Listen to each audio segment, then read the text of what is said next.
ঝাল ঝাল গরুর মাংস রান্নার সবচেয়ে সহজ পদ্ধতি।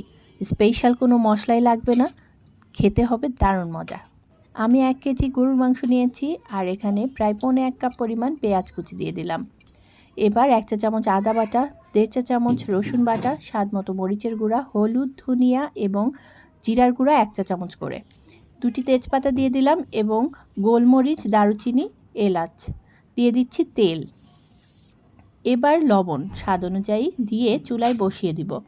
এবার চুলাটা জ্বালিয়ে ঢাকনা দিয়ে ঢেকে রাখবো। 5 মিনিট পরে আমি মাংসটা ভালোভাবে নেড়ে দিচ্ছি। আবার ঢেকে সেদ্ধ করে নিব। মাংস থেকে বের হওয়া পানি যখন শুকিয়ে যাবে এবং মাংসটাও প্রায় 80% সেদ্ধ হয়ে যাবে, তখন আমি এর মাঝে গরম পানি দিয়ে দিলাম ঝোলের জন্য। এবার ঢেকে রান্না করব।